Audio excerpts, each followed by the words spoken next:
Magandang araw po sa inyo, Sir Blair. Lalong-lalo na po sa mga giliw ninyong tagapakinig at tagasuporta sa inyong YouTube channel. Ang kwentong aking ibabahagi ay nangyari taong 1989. Isa po kong mananabas ng damo at dumadayo sa mga karatig baryo para sa aking hanap buhay. Hanggang isang araw ay nakatanggap kami ng alok na trabaho bilang mananabas naman ng tubo. Kasama ang matalik kong kaibigan na si Coco. Kaya lang, ang baryong aming pupuntahan ay sikat dahil sa mga namatay na mananabas sa lugar na yon. At dahil sa aking matinding pangangailangan para sa aking amang may sakit, tinanggap ko ang trabaho sa kabila ng panganib. At sa pagpunta ko sa baryo ng Santilro, hindi ko akalain na magaganap ang nakakakilabot na pangyayari sa buhay ko na hindi ko po makakalimutan. Bago ko nga po pala simulan ang aking istorya, kilalanin niyo na lamang po ako sa pangalang Pablo. At ito ang aking kwento. Pablo, sigurado ka ba talaga sa binabalak mong gawin, ha? Tutuloy ka ba talaga pagpunta sa baryo ng Santilro? Aba, bakit hindi naman ako tutuloy sa pagpunta sa karatig baryo? Naroon ng trabaho para sa ating dalawa, di ba? Isa pa, hindi ko kailangan mamili ng trabaho. Lalo pa ngayon na may sakit si tatay at kailangan namin ng pera. Kahit na ba kahit si Mang Doming, hindi siya papayag na pumunta ka sa kinatatakutang baryo na yun. Aba, tsak na mag-aalala siya. Kaya nga hindi ko ipapaalam sa kanya nang di siya mag-alala. Ay nako, dapat pala hindi ko nalang sinabi sa iyo na merong nangangailangan ng mananabas sa baryong yun eh. Hindi tuloy sana ako nag-aalala sa iyo ng ganito. Ano bang dahilan at nag-aalala ka para sa akin? Ano ka ba? Hindi mo ba alam? Marami na ang pinatay na mananabas sa lugar na yun. Kaya nga, sa ibang lugar na sila naghahanap ng mga tauhan eh. Ano naman ngayon kung marami nang pinatay sa baryo na yun? Wala naman tayong ginagawang masama, di ba? Isa pa, kahit saan tayo magpunta, pag oras mo na, wala na tayong magagawa. Kaya kung natatakot ka, di naman kita pipilitin na sumama sa akin eh. Ay nako, kahit ayokong sumama sa'yo, mapipilitan pa rin akong samahan ka. Dahil kargo konsensya ko kung may mangyaring masama sa'yo sa lugar na yon. Teka nga, ano ba kasi ang dahilan? At marami ang pinapatay na mananabas sa baryong yun. Ay nako, pambihira ka naman, oo. Huwag mong sabihin na hindi mo alam ang kumakalat na balita tungkol sa lugar na yon. Ang mananabas na pinapatay sa baryong yon ay pinatay sa brutal na paraan. Walang makapagsabi kung sino ba talaga ang totoong may gawa nun sa kanila at kung ano ang dahilan ng pagpatay. Bakit? Ano ba ang itsura ng katawan ng mga biktima? Paano mo nasabing brutal ang pagkakapas lang sa kanila? Aba, lahat daw ng mananabas na natagpuan na patay sa lugar na yon ay laslas ang leeg, putol ang kalang kamay at natutuyo ang katawan na para bang naubos ang kanilang dugo. Ang sabi pa nga kagagawad daw yun ng mapaghiganting nila lang. Yung tao raw na may galit sa mga mananabas. Kwento lang naman pala yun eh. Wala pa naman palang nakapagpapatunay na tao talaga may gawa nun sa mga biktima. Isa pa, trabaho ang pupuntahan natin dun. Hindi yung mga kung ano-ano nangyayari dun. Ay nako naman, oo. Ewan ko sa'yo. Kahit kailan ka talaga, hindi ka marunong matakot. Sa Diyos lang ako natatakot.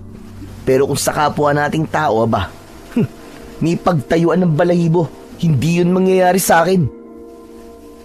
Ikaw na nga ang bahala. Kahit pa siguro gumulong ako dito sa lupa at maglupasay, hindi magbabago ang pasya mo. Mabuti naman at alam mo. Tsaka, 3 araw lang naman tayo mananatili sa baryo ng Santilro.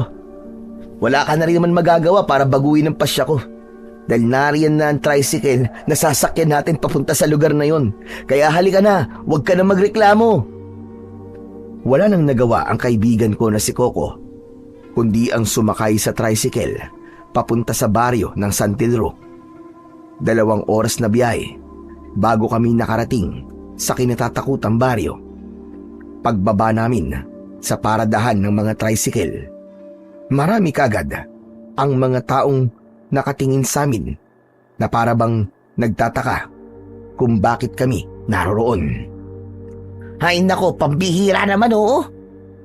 Mas lalo kong kinakabahan sa lakad natin to, Pablo eh. Dahil sa uri ng tingin ng mga tao sa atin. Para bang lalamunin tayo ng buhay oh.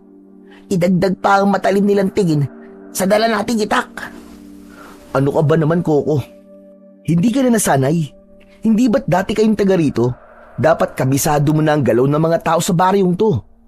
Dito lang ako isinilang, Pablo. Pero hindi ako dito lumaki.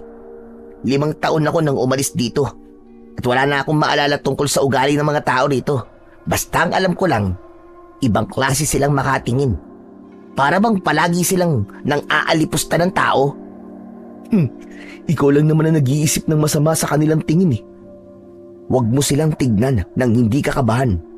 Ang hirap kasi sa'yo, masyado ka nagpapadala sa takot mo. Para kang pranging. Tsaka, mabilis kang naniniwala sa mga kwento ng mga tao. Mas maganda na ikaw mismo makakasaksi sa nangyayari bago mo paniwalaan ang anumang kwento. Ayan ka na naman sa mga salitang ganyan eh. Palibasa hindi ka naniniwala sa mga kumakalat na balita tungkol sa lugar na to. Kaya paisi-isi ka lang. Kagaya nga na sinabi ko sa iyo, Coco, maniniwala lamang ako kung ako mismo makakakita sa katawan ng biktima at sa taong pumatay sa kanila. Ay siya nga pala. Nasa na nga ba ang bahay ni Lolo Osmi mo rito, ha? Ang sabi kasi sa akin ni Tiyugari, nasa dulo raw ng kalsadang ito ang bahay ni Lolo Osmi. Madali raw makilala ang bahay ng matanda dahil marami raw gulong ng sasakyan ang nasa bubungan nun. Sino ba si Lolo Osmi? Siya ang matandang albularyo na may-ari ng pinakamalawak na lupain ng taniman ng tubo at palay dito. Ang sabi, matulungin daw ang matanda sa mga nangangailangan. Kaya hindi raw ito naghangad ng marangyang buhay. Ang gusto lamang ay makatulong sa ibang tao. Pati na sa atin, na mga manggagawa. Kaya pala. Umaapaw ang biyaya sa kanya. Alam mo, bihira kasi ang ganung klase ng tao na iniisip ang kapakanan ng kanyang manggagawa. Teka, bakit ba hindi pa sumama sa atin si Manggari? Susunod daw siya kapag nakuha na raw niya ang pakay niya sa baryo natin. Ganun ba? Talaga to si Manggari oh. Masyadong malihim. Hindi pa sinabi sa'yo kung ano ang bagay na kukunin niya sa baryo natin? Sa pagkakaalam ko, maniningil daw siya ng pautang eh. Maibalik ko nga ang usapan tungkol kay Lolo Osmi. Bakit kaya napakabuti na matanda sa mga tao, no? Ano kayang dahilan, no? Hindi ko alam kung anong totoong dahilan ng kabutihan ni Lolo Osmi sa mga tao. Kaya lang, sa kabila ng kabutihang ipinakita ng matanda sa mga tao, may isang tao pa rin na para bang galit na galit sa matanda. Karamihan kasi sa mga pinatay sa baryo noong nakaraang araw ay mga tauhan niya. Yun ang sinasabi kong nakakakilabot na pangyayari sa baryong to. Hinding-hindi yun mangyayari sa ating Coco. May gabay tayo ng Panginoon, kaya huwag ka mag-alala. Walang mangyayaring masama sa atin. Wala nang nagawa ang kaibigan ko na si Coco nang mauna akong maglakad sa kalsada. Magmula kanina ay hindi namin pinag-usapan ang tungkol sa pagkamatay ng mga mananabas sa lugar na yon. Pagkalipas ng ilang minutong paglalakad, narating namin ang tapat ng bahay ni Lolo Osmi. Tao po! Tao po! Sandali lang, Pablo. Para yatang walang tao dito ah. Meron yan. Baka mahina lang ang pandinig ni Lolo Osmi. Magtatawag pa sana ulit ako sa matanda. Nang mula sa pintuan ng balkonay, lumabas ang 5 lalaki na puro may sakbit na itak sa kanilang bewang. Nagbibilang sila ng pera habang nakangiti. Pagtapat nila sa amin, sinulyapan at tinitigan ako ng isang lalaki. Saka siya lumapit sa akin. Hoy! Sino kayo Anong kailangan niyo sa may-ari ng bahay na to? Mawalang galang na ho. Andyan ho ba si Lolo Osme? Tanungan ba ako na nawawalang kalabaw ha? Bakit hindi mo alamin kung may tao sa loob? Teka, parang di kayo taga rito ah. Hindi nga kami taga rito. Kaya nga nagtatanong ako sa iyo eh. Aba, parang presko ang dating mo sa akin ah. Teka nga, kayo siguro yung mga bagong mananabas sa tubuan ni Lolo Osme no? Ang mga baguhan pa naman ay mga sip-sip sa trabaho. Huwag mo akong itulad sa iyo, Brad. Matagal ka na sa trabaho, pero mukhang sip-sip ka pa rin. Tsaka, kung di ka maayos kausap, mabuti pa yata, sa aso na lang ako magtanong. Baka sakali, makatanggap pa ako ng matinong sagot. Aba, ano sabi mo? Ano palagay mo sa akin? Hindi ako matinong kausap ha? Teka, sandali lang naman mga tol. Pasensya ka na kaibigan ha. Ganyan lang talaga siya magsalita eh. Sige, papasok na kami sa loob ng bahay ni Lolo Osme. Salamat sa'yo. Hindi pa tayo tapos. Magtutuos pa tayo. Hindi magtatagal. Makakasama ka namin sa trabaho. Kaya umayos ka. Maayos naman ako ah. Bago akong paligo, malinis ang damit ko. At hindi ako amoy araw. Ba't talaga ba niloloko mo ko? Hindi kita niloloko. Nagkataon lang na totoo ang sinasabi ko. Maligo ka muna bago ka makipag-usap sa akin. Mukhang hindi maganda ang singaw ng hangin eh. Dahil sa sinabi ko, ay naghalakhakan ang mga kalalakihan na kasama nito. Kaya nalaman ko rin na Rodel ang pangalan ng lalaki. Nang akma sana na itutulak ako ni Rodel, lumabas mula sa pintuan si Lolo Osme. Sandali lang, ano kaguluhan yan, ha Rodel? Wala po Lolo Osme. Nagtatanong lamang po sila kung ito raw ba ang bahay nyo. Ganun ba? Hala, sige na. Makakalis na kayo Rodel. Ituloy nyo na ang trabaho nyo sa palayan. Itambak nyo ang naani ninyong palay sa ilalim ng puno. Huwag kayo magpapakabi, ha? Opo, Lolo Osme. Sige po, tutuloy na po kami. Isang tango ang naging tugon ni Lolo Osme kay Rodel. Bago ito umalis, ay tinapunan muna niya ako ng masamang tingin. Maya-maya pa ay lumapit sa amin si Lolo Osme. Mga iyo, ano ba ang kailangan nyo sa akin? Lolo Osme, ako po yung pamangkin ni Gary. Siya po ang nagsabi na naghahanap raw po kayo ng mananabas sa inyong tubuan. Ay, kami po ang kanyang pinadala eh. Ako po si Coco. At siya naman po ang kaibigan kong si Pablo. Ikaw na ba ang pamangkin ni Gary? Abay, binata ka na pala. Teka, mabilis ba kayo magtabas? Opo. Yun din po kasi ang hanap buhay namin sa baryo namin eh.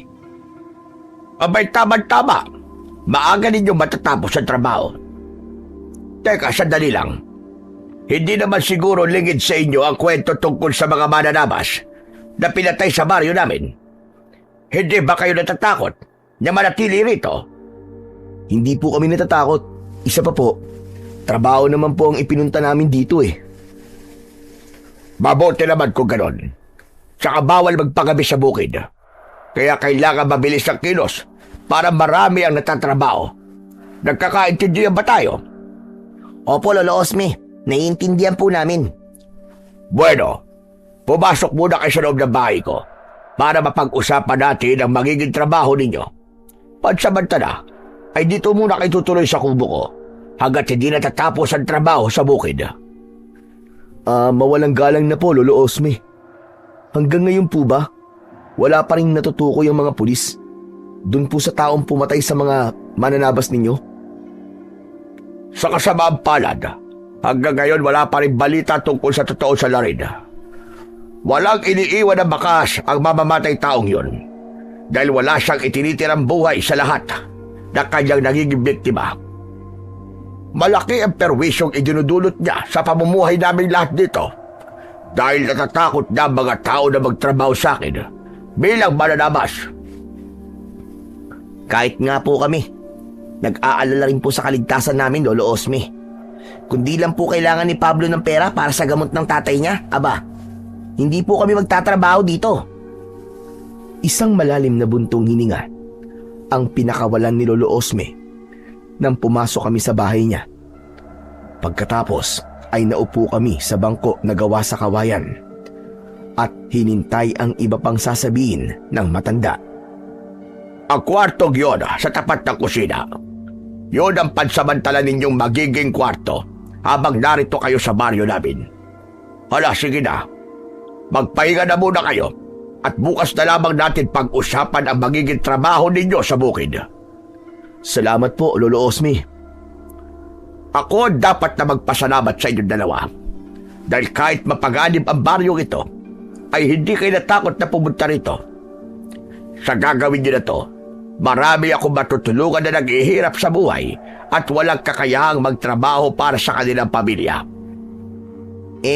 Paano naman po? Kung hindi naman talaga nakakatulong ang ginagawa nyo at sa halip, tinuturuan nyo lamang po sila na maging tamad. Sila ang makikinabang sa kanilang katamaran, Koko.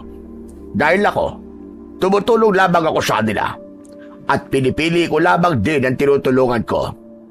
Ang nakakalungkot lamang, sa kabila ng kabaitan at pagtulong ko sa kanila, nakukuha pa nila akong pagnakawan.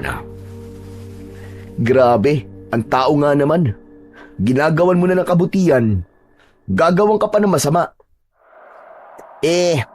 Ano pong ginagawa nyo sa tao pong magnanakaw, Lolo Osme?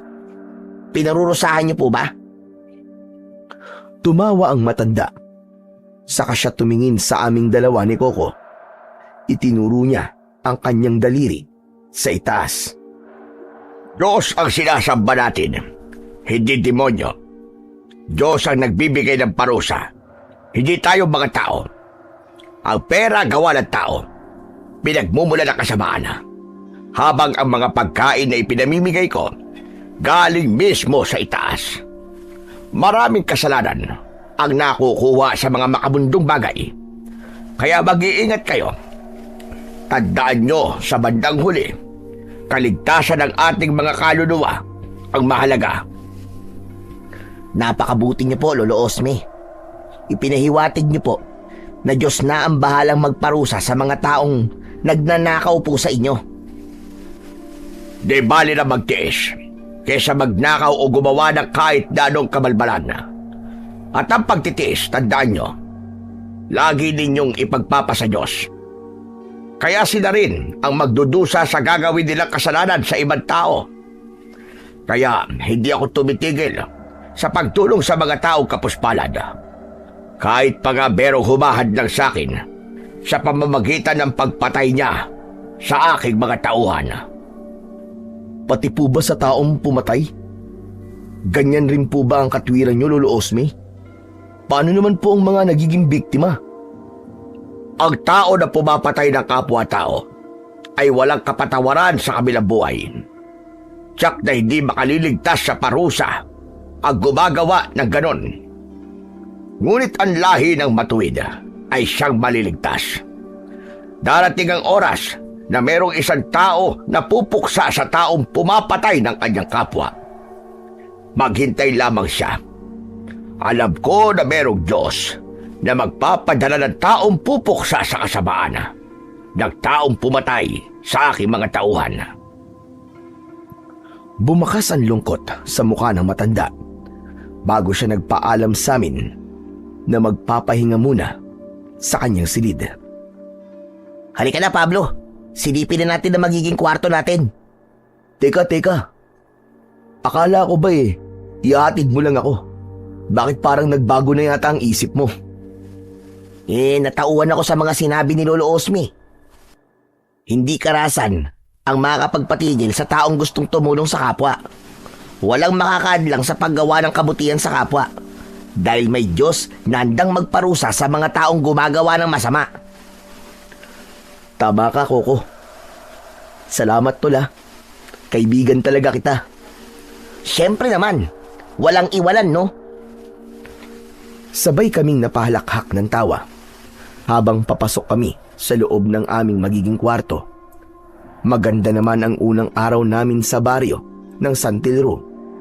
Saksi kami sa kabutihan ni Lolo Osme. Kinabukasan ay sinamahan kami ng matanda sa kanyang tubuan para magtabas muna ng damo. Sa kanya kami iniwan dahil may pasyente raw itong dumating. Tol, makatagal kaya tayo sa baryong to? Bakit mo naman naitanong yan? Kasi tignan mo, ang lawak ng tubuan ni Lolo Osme. Tapos, tayo lang ang maglilinis nito? Aba, parang mahirap yun ah. Hindi ba't ang iba naman ay nasa palayan, nag-aani sila ng palay? Tsaka mabuti na yung ganito na tayo lang ang nagtatrabaho sa lugar na to para iwas gulo na rin. Lalo na kung tungkol kay Rodel. Sa simula pa lang mainit na ang dugo ko sa kanya. Pareho tayo, tol. Para kasing masyadong mayabang yung lalaking yun. Akala ko nga magsusuntukan na kayo kahapon eh. Mabuti na lang din at hindi natuloy. Dahil kung hindi, basag talaga sa akin ang pagmumukha niya. Akala mo kung sino Mananabas din naman na kagaya natin. Sarili nga niyang amoy, hindi maasikaso. Tapos pakikialaman pa niya tayo. Tama ka riyan. Ay nako, wag na nga natin pag-usapan ng tungkol sa taong yun. Nakakainit lamang ng ulo eh. Hala, sige na. Tapusin na lang natin ang pagtataba sa mga damo nang makauwi na kagad tayo sa bahay. Bigla kasing sumama ang pakiramdam ko eh. Ewan ko ba kung bakit. Aba tol, bawal magkasakit Nasa ibang baryo tayo kaya umayos ka. Ayoko mag-alaga ng pasyente Pambihira ka naman. Ano ko bata para alagaan mo? Wala akong sinabi, basta ayoko lang na nag-aalaga ng taong may sakit tapos. Ipinagpatuloy namin ni Coco ang pagtatabas sa mga damo. Pagsapit ng 4:00 ng hapon, nagpasya na rin kaming umuwi. Nadatnan namin si Lolo Osme. Kausap niya ang isang lalaki. Pasensya ka na, Ador. Talagang wala akong maibibigay na pera sa'yo. Alam mo naman na malaki na gastos ko sa pagpapalibing sa mga tauhan ko. Kung gusto mo magdala ka na lang muna ng mga bigas. Bigas? Bakit bigas ang ibibigay mo sa akin? Pera ang hinihingi ko, Lolo Osme. Bakit ang ibang tao nabibigyan niyo agad ng tulong? Samantalang ako, na tunay niyong kadugo, wala kayong maibigay sa akin na pabor. Mas gusto niyo pa tumulong sa patay kaysa sa akin na buhay. Hindi naman sa ganon, Ador. Palagi naman akong tumutulong sa'yo, hindi ba? Ngayon lang kita hindi na pagbigyan. Dahil alam ko na gagamitin mo lang ang pera sa pagsusugal mo. Kung bigas naman ang kailangan mo, aba, marami ako dyan sa kusina. Kumuha ka hanggat gusto mo. Kung sa bagay, pwede ng bigas. Ibibenta ko na lang para maging pera. Ay nako, hindi pwede yun. Huwag mo nang ibenta ang bigas. Ipakain mo na lang sa pamilya mo. Ang dami mo naman sinasabi. Magbibigay ka ba o hindi? Naalarma kaming dalawa ni Coco nang hawakan ni Ador ang braso ni Lolo Osme. Kaya naman, agad kaming lumapit sa kanila. Teka, mawalang galang na po sa inyo. Pero mali naman po yata na sinasaktan niyo po si Lolo Osme. At sino ka naman pakialamero ka? Hindi na po mahalaga kung sino ako. Ang mahalaga, bitiwan niyo ang braso ni Lolo Osme. Abatan lintik na to Inuutusan mo ba ako? Sandali lang, teka, tama na. Ador, hala sige na. Bitiwan mo na ang braso ko. Ibibigay ko na sa iyo ang bigas. Huwag mo lang guluhin ang mga bisita ko. Ano? Bisita? Ibang tao na pinatutuloy mo sa bahay mo, habang ako nakikitira sa sirang kubo habang naghihintay ng limos mo. Ibang klase ka rin matanda ka, no? Nagtatrabaho sila sa akin at hindi sila taga rito. Kaya kung kukunin mo ang mga bigas ko, sige na, kunin mo na. At makakaalis ka na rito. Pabalyan na itinulak ni Ador si Lolo Osme na agad ko namang nasalo para hindi ito tuluyang matumba. Umalis naman sa aming harapan si Ador. Ang sama naman ng lalaking yun, Lolo Osme. Hayaan nyo na siya para walang gulo. Sanay na ako sa ugali niya. Mas lalo lamang lumala ang kanyang pananakit. Magmula nang malulog siya sa sugal. Bakit niyo po hinahayaan? Nasaktan niya po kayo. Mamimihasa yan. Wala naman ako magagawa. Pamilya ko siya. Ano? Siguro siya po ang tinutukoy nyo kahapon na magnanakaw, no? Tumango si Lolo Osme bilang pagsang-ayon sa tanong ni Coco. Maya-maya pa ay inalalayan namin siyang umupo. Kasunod ng paglabas ng bahay ni Ador. Buhat ang isang sakong bigas. Awa ang naramdaman ko kay Lolo Osme. Sa kabila ng pagiging mabuti niyang tao, may mga tao pa rin na nagsasamantala sa kanyang kahinaan. Mabuti naman at natapos ninyo ng maaga ang pagtatabas sa mga damo. Hindi po namin natapos ang tabasin, Lolo Osme. Umuwi lang po kami kagad dahil masama raw po ang pakiramdam ni Coco eh. Kaya ako na lang po magtutuloy bukas ng natira naming trabaho. Aba, kailan pa masama ang pakiramdam mo, ha, Coco? Kanina lang pong umaga, Lolo Osme. Gusto ko na po magpahinga. Talagang mabigat lamang po ang pakiramdam ko. Hala, ay sige na. Magpahinga ka muna. Mamaya ipupunta na lamang kita sa silid mo para gamutin ang sakit mo. Agad na tumayo si Coco at pumasok siya sa loob ng kanyang silid. Muli namang nagsalita si Lolo Osme habang nakatingin sa akin. Ikaw naman, Pablo, magpahinga ka na rin at bukas ay maaga ka pang aalis. Mamaya na po ako magpapahinga. Maghahasa pa po ako ng itak eh. Patingin nga ako ng itak mo. Iniabot ko kay Lolo Osme ang itak. Hinugot yun ng matanda sa kaluban nito, saka pinagmasdan ng mabuti ang talim. Napatitig siya sa akin ng matagal. Gaano na ba katagal sa'yo ang itak na ito, iho? Mula pa po ng 5 taong gulang ako. Palagi ko na pundala ang itak na yan at madalas ay ginagamit ko po sa pangunguhan ng gatong. Sino ang nagbigay sa'yo nito? Ibinigay po kasi sa akin yan nang namatay kong lolo na si Lolo Gastor. Ang sabi po niya, ang edad daw po ng itak na yan ay halos 100 taon na. Hindi lang 100 taon ang edad ng itak na to, Pablo. Nagtataka ko kung paano ito napunta sa'yo. Alam mo bang ang nagmamay-ari ng itak na ito ay isang mahusay na mananabas? Ang pangalan niya mismo ang nakaukit sa talim nito. Siya, si Baldubino, ang dakila at malupit na mananabas noong kapanahunan niya. Siya nga po nagmamay-ari ng itak na yan. Siya rin po ang lolo ni Lolo Gastor. Teka, paano niyo po nalaman ang tungkol sa itak ko? Dahil sikat ang kwento ng itak ni Baldubino, hanggang sa nagpasalid-salin ng istorya ng mga matatanda tungkol sa kabayanihang ginawa niya. Kaya bihirang tao lamang ang hindi nakakakilala sa kanya. Ako nga po, ngayon ko lang po nalaman ang tungkol sa kanya. Ang alam ko lamang po ay ang tungkol sa ginawa ni Lolo Gastor nang iligtas niya po ang mga tao laban sa mga pirata gamit po ang itak na to. Naniniwala ka ba na minsan ang nailigtas ng itak na to ang baryo namin? Ang itak na ito ang pumatay sa mga nilalang ng kampo ng kadiliman. Kung tutusin, wala na ang talas nito kumpara sa dati na hawak pa ito ni Baldubino. Biglang nawala ang talas ng itak nang mamatay siya. May paniniwala na mahiwaga raw ang sandatang to at kadalasan ay tinatamaan daw ng naglalakad na bolang kidlat. Ano ho? Bolang kidlat? Oo, bolang kidlat. Ang bolang kidlat ay yung madalas na lumilitaw kapag may ulan, kulog at kidlat. Kadalasan, lumilitaw rin kapag masama ang panahon o di kaya naman kapag may bagyo. Kaya mag-iingat ka, baka ikaw ay mapahamak kapag palagi mo itong dala. Pero matagal ko na po itong dala eh. Wala pa naman po nangyayaring masama sa akin. Hindi ko sinasabi sa ito para takutin ka, Pablo.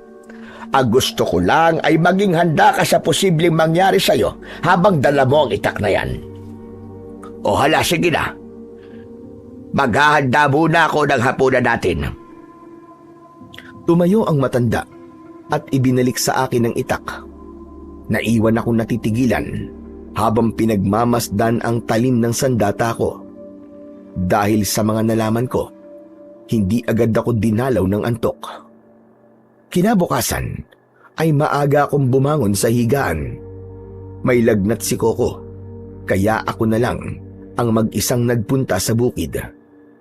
Pagdating ko sa tubuan, ay sinimulan ko ng linisin ang mga damo. Naku, tanghali na pala. Munti ko na makalimutan ang oras ng pagkain Agad akong nagtungo sa malaking puno kung saan naroon ng pagkain na iniwan sa akin ni Lolo Osme. Kaya lang, si Ador ang nadatnan kong kumakain ng aking baon. Pasensya ka na. Nagutom ako kaya itong pagkain mo na lang ang nilantakan ko. Total naman, si Lolo Osme nagluto nito eh. Masarap talagang magluto, matandang yun, ibang klase. Hindi ako nagsalita. Sa halip, tinignan ko kung may natira pang pagkain sa lagayan. Kaya naman, dismayado ko nang makitang walang natirang pagkain para sa akin. Sobra naman po yata ang ginawa nyo. Kahit sana kumain kayo ng pagkain ko, nagtira man lang sana kayo para sa akin. Ang damot mo naman. Tsaka nagugutom ako eh. Pero gutom din po ako at pagod. Ano naman po ang lakas na magagamit ko kung walang laman ng tiyan ko, di ho ba? Aba, problema mo na yun. Lintik na to. Si Lolo Osme naman na nagluto ng pagkain mo Kaya ano ba problema mo Wala po akong problema. Kaya lang, kayo na po nagsabi na para sa akin ang pagkain na yan. Bakit niyo po kinain? O ano? Magsusumbong ka ba kay Lolo Osme Kahit naman magsumbong ka wala rin naman magagawa matandang yon. Nakakainis. Mas gusto niyang tulungan ng masasamang ugali na kagaya mo.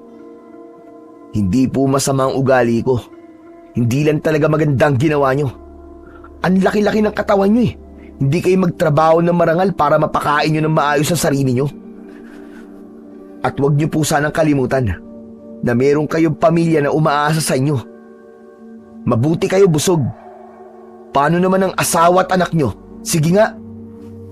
Dala ng galit ni Ador, ibinato niya sa akin ng plato na agad ko namang naiwasan. Tumayo siya at akma na dadakutin ang aking damit, ngunit kumilos agad ako.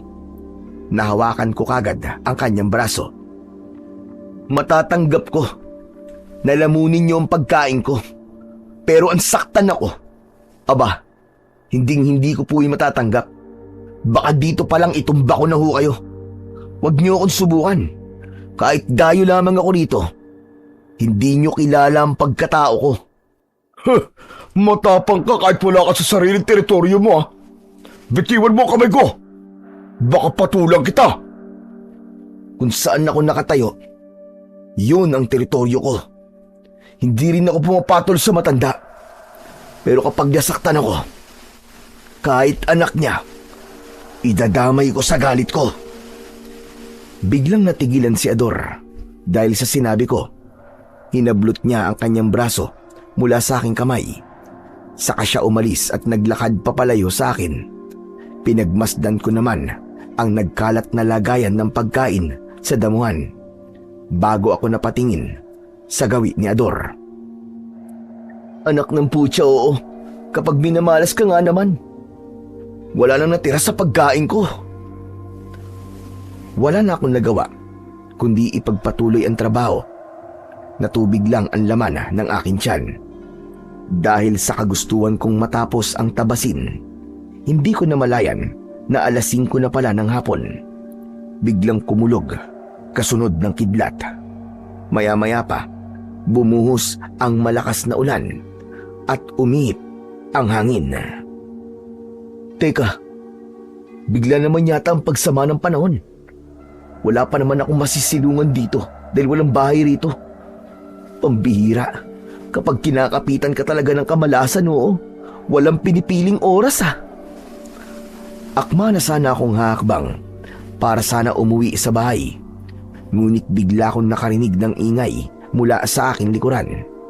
Sa paglingon ko, ganun na lamang ang panlalaki ng aking mga mata nang makita ko ang hugis bola na kuryente. Nakakasilaw ang liwanag at naglilikha ng tunog na parabang nasusunog. Bawat daanan nito ay agad na nagliliyab at nasusunog. Mabilis akong tumakbo para makalayo sa bagay na yon. Diyos ko! Sinusundan ako ng bolang kuryente! Nanginginig ang tuhod ko habang mabilis ang takbo. Ngunit humarang ito sa aking harapan. Kaya naman natigilan ako. Diyos ko, Panginoon ko! Iligtas niyo po ako mula sa bolang kidlat na ito! Saka ko lang naalala ang tungkol sa aking itak. Hindi kaya ang hinahabol sa akin ng bolang kidlat ay ang itak na to? Wala na akong pagpipilian. Kailangan kong itapon ang itak. Ngunit nabitin ang aking kamay sa ere dahil tinamaan na ako sa katawan ng bolang kidlat. Naramdaman ko ang init at pagkapaso ng aking balat. Sa sobrang lakas ng kidlat, tumalsik ako at bumalandra sa katawan ng puno. Tulong! Tulungan niyo po ako! Gumapang ako sa damuhan, kaya napansin kong nagkulay itim ang talim ng aking itak dahil sa sunog. Nasunog din ang aking damit, kaya nararamdaman ko ang pagkuskus ng damo sa aking hubad na katawan. Sobrang sakit ng paso sa aking balat, ngunit namula lamang yon. Ang ipinagtataka ko lang, buhay pa ako ng mga sandaling yon. Pambihira, damit ko lang ang nasunog. Ano bang nangyayari sa akin? Anong klaseng kababalaghan to? Pinilit kong tumayo at pinagmasdan ang aking mga kamay. Inilinga ko ang aking paningin sa paligid dahil baka may ibang tao na nakakita sa akin. Ngunit sa sobrang lakas ng ulan, malabong may tao pa na nagtatrabaho sa tubuan. Idagdag pa ang madilim na paligid. Paano ako makakauwi? Hindi ako pwedeng makita ni Lolo Osme sa ganitong itsura. Ano ba kasing nangyayari sa akin? Hindi kaya ito na ang sinasabi ni Lolo Osme? Hindi kaya ganito rin na nangyari kay Lolo Baldubino bago siya naging malakas na mananabas? Litong-lito ako ng mga sandaling yon. Ngunit nagpasya kong maghanap ng malapad na dahon na maaari kong maipantaklob sa aking katawan. Nang makahanap ako ng mga dahon, narinig ko naman ang malakas na sigaw mula sa taong may dalang ilaw na gasera. Pablo! Pablo, nasaan ka iyo? Sumagot ka! Pablo! Hala, anong gagawin ko? Hindi ako pwedeng makita ni Lolo Osme sa ganitong kalagayan. Kailangan kong humanap na mapagtataguan. Tama, dito muna ako sa likod ng puno magtatago. Nasaan na kaya ang batang yon? Diyos ko, ang lakas pa naman ng ulan at malapit nang tumaas ang tubig sa tulay. Baka kung ano na nangyari sa kanya. Mula sa aking pinagkukublian ay narinig ko ang pag-aalala na yon ni Lolo Osme. Pablo! Nasaan ka ba? Pablo! Sigaw ng matanda habang inaaninag niya ang daan gamit ang gasera. Maya-maya pa ay nagpasya na ang matanda na umalis sa lugar na yon. Tahimik naman akong sumunod sa kanya, pabalik sa bahay. Pagkalipas ng ilang minutong paglalakad, narating na ng matanda ang kanyang bahay. Luminga muna ito sa paligid bago tuluyang pumasok sa loob. Sa pintuan ng kusina, doon ako dadaan. Tamang-tama, may damit akong nakasampay sa likod ng bahay. Mabilis akong kumilos. Nilapitan ko ang aking mga damit sa sampayan. Nang tuluyan akong makapagbihis, maingat akong pumasok sa loob ng kusina. Pero nagulat ako nang bumungad sa aking harapan si Lolo Osme. Abay lintik na batang ire. Muntik na akong himatayin sa gulat. Saan ka ba nagpunta? Bakit ginabi ka na sa pag-uwi? Nag-alala ako sa iyo kaya pinunta kita doon sa bukid. Pero wala ka naman doon. Pasensya na po kay Lolo Osmi. Inabutan po kasi ako ng malakas na ulan sa daan eh. Hindi ba't sinabi ko naman sa iyo na huwag kang magpapagabi sa daan, lalo na sa labas ng bahay? Abay mahirap na. Baka mamaya, matsyempohan ka ng mananabas ng tao. Saglit na tumigil ang matanda sa pagsasalita nang mapansin niya ang sugat ko sa katawan at sa itsura ng aking itak. Teka, sandali. Ano nangyari sa'yo? Bakit may sugat ka sa leeg na para bang paso at ang itak mo mukhang sunog? Saan ka ba talaga nanggaling, ha, Pablo? Hindi kagad ako nakapagsalita dahil wala akong maisip na dahilan kung paano ko maiiwasan ang tanong ni Lolo Osme. Naku, Diyos ko po. Hindi kaya ba'y nangyari sa'yo kanina habang nasa tubuan ka? Pasensya na po kay Lolo Osme. Bala ko po sanang ilihim sa inyo ang totoong nangyari sa akin kanina eh. Kaya lang hindi ko na po maitatago ang sugat at ang kulay ng aking itak. Huwag ka na magpaliwanag. Batay sa itsura mo, pati sa itsura ng itak mo, tinamaan ka na naglalakad na bolang kidlat, tama ba? Opo, Lolo Osme. Napuruhan po ng kidlat ang talim ng aking itak. Pero hindi ko po alam kung paano to nangyari. Kung paanong buhay pa po ako hanggang ngayon. Dahil iniligtas ka ng itak ni Baldubino. Muling kinilala ng bolang kidlat ang itak ng isang mananabas. Ho? Ano pong ibig sabihin nito, Lolo Osme? Maaaring ikaw ang bagong sugo. Ikaw ang ipinadala para tapusin ang kasamaan ng taong mananabas. Kaya lang, isa rin itong palatandaan ng paglitaw ng kampo ng kadiliman. Isang napipintong pagsalakay ng mga nilalang na mag-aasik ng lagim sa baryo namin. Masama itong pangitain, Pablo. Nilalang ng dilim? Paano po nangyari yun? Tsaka di ba sabi nyo, natalo na po ni Lolo Baldubino ang mga nilalang na nagtatago sa dilim. Kaya, imposible po na merong ganong klaseng nilalang sa panahon ngayon. Walang pinipiling oras sa paglitaw ng kampo ng kadiliman, Pablo. Lalo na kung ang taong tatawag sa kanila ay may karunungang itim. Muling mabubuhay ang mga aswang kung merong mag-aalay ng kaluluwa sa hari ng dilim. Palagi mo't tatandaan, kapag lumitaw ang sandatang mga katalo sa masamang elemento, nangangahulugan na merong panganib na darating mula sa kadiliman. Dahil isa itong babala. Pero isa lamang po akong hamak na mananabas ng damo. Wala po akong alam sa pakikipaglaban. Isa pa, nasunog po ang talim ng itak ko. Tuluyan na nga pong nawala ang talas eh. Kaya imposible po ang sinasabi nyo. Bakit hindi mo subukan ang itak? Kapag umitim ang talim, mas matalas yun.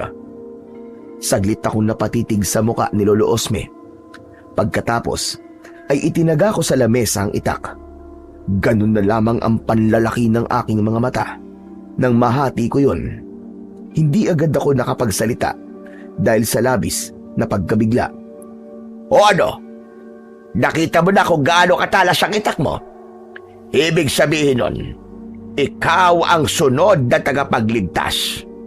Masaya ako dahil alam ko na narito na ang bago naming tagapagligtas. Nagtataglay ka na ngayon ng kapangyarihan ng bolang kidlat na siyang magagamit mo laban sa mga masasamang nilalang.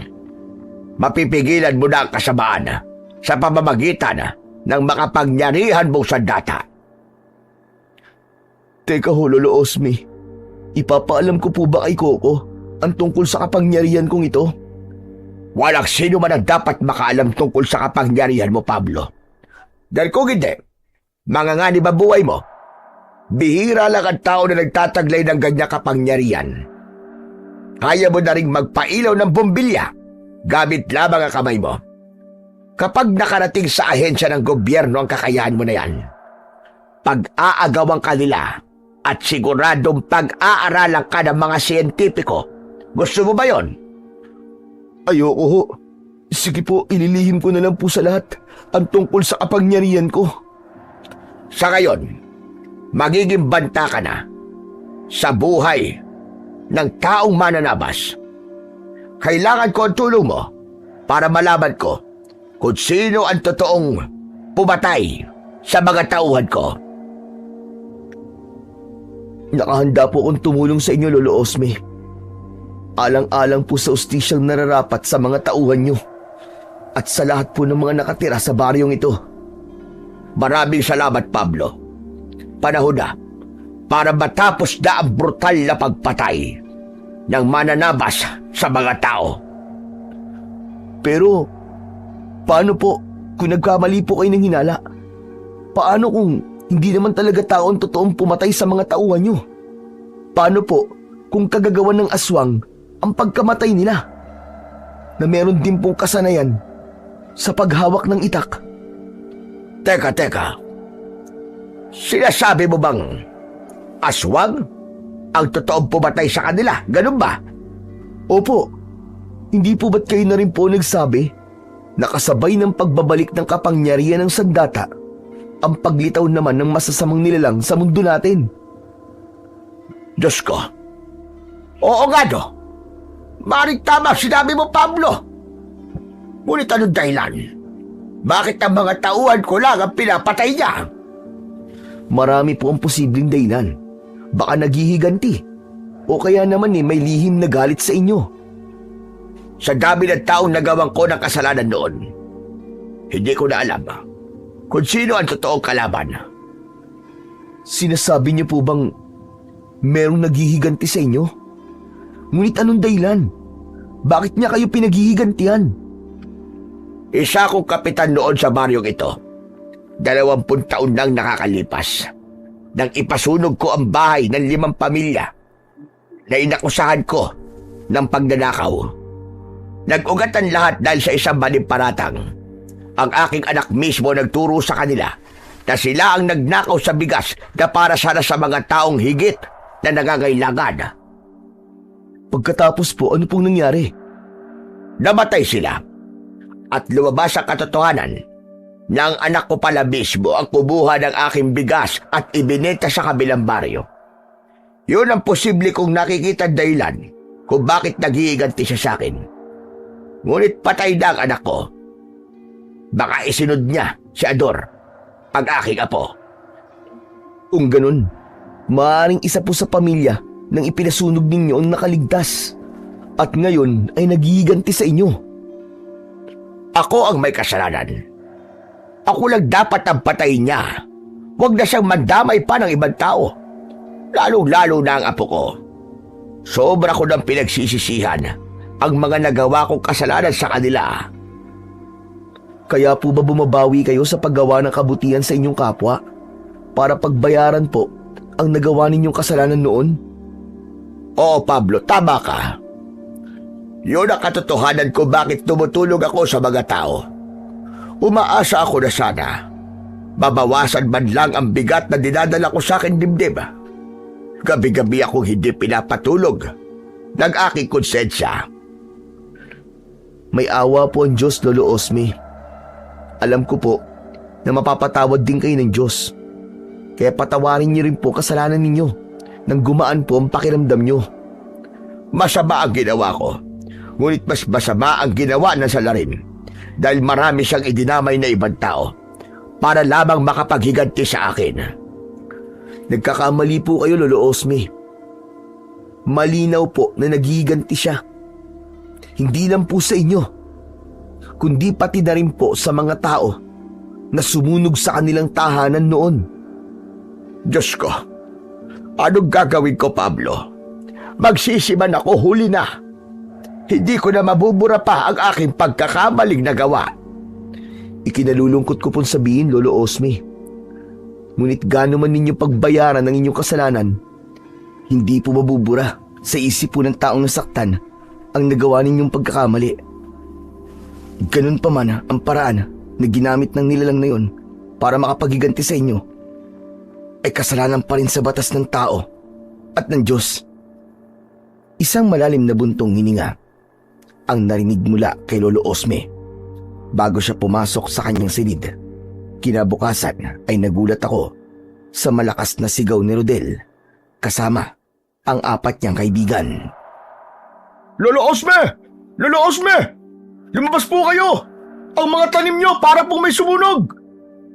Sabay kaming 3 ni na Lolo Osme at Coco sa paglabas ng bahay para harapin ang humahangos na si Rodel. Teka, anong ibig mo sabihin na nasunog ang aking mga tanim? Halos kalahati po sa inyong pananim ang nasunog. At ang nakakakilabot to, 2 bangkay ng lalaki ang natagpuan ng mga pulis sa bukid nyo. Halip po kayo, tignan niyo po ang nangyari sa kanila. Teka, sandali lang po, Lolo Osme.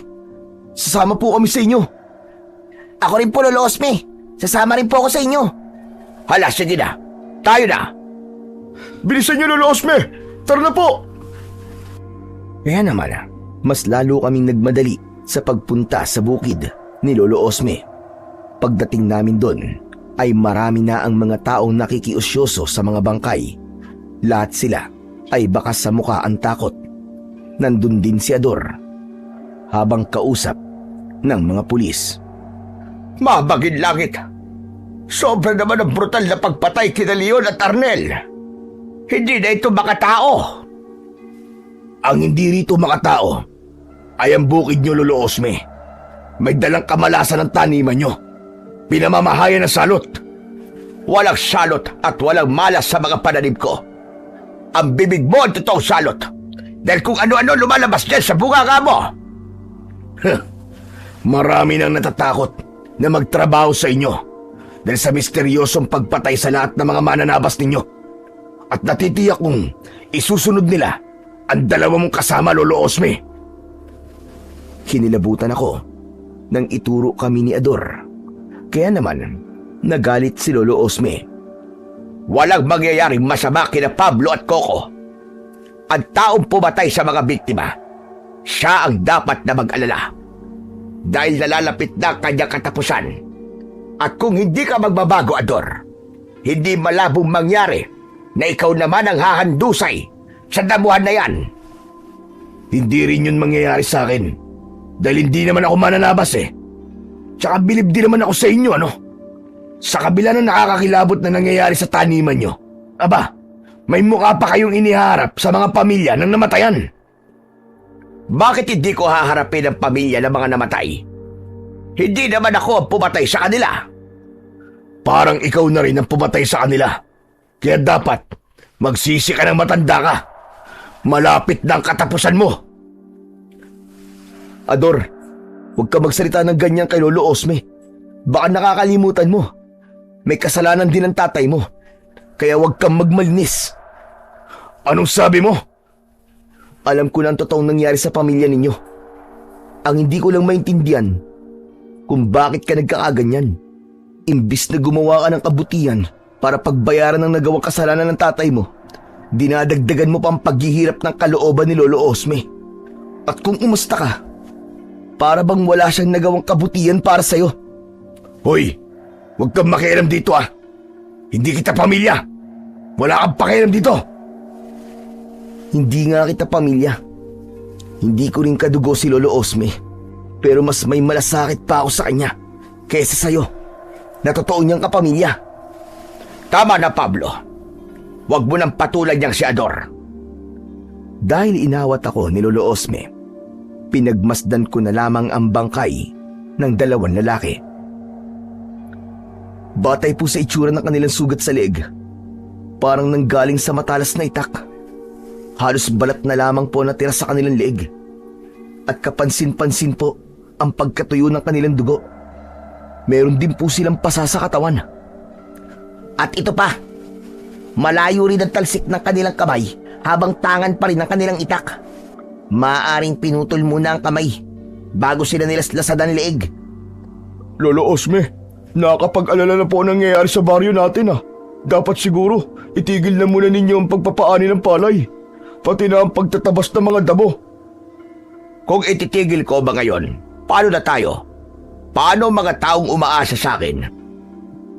Pero Lolo Osme, marami pa po ang buhay na maaaring mawala kapag hindi nyo itinigil ang pagpapatrabaho sa inyong bukid.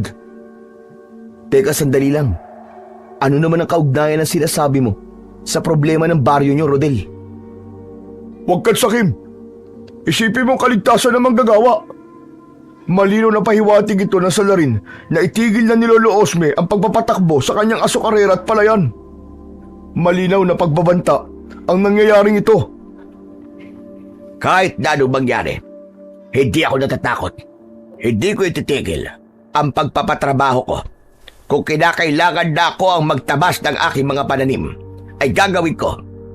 Huwag lang matigil ang hanap buhay ko. Paano na ang mga taong umaasa sa akin? Kayo po ang bahala.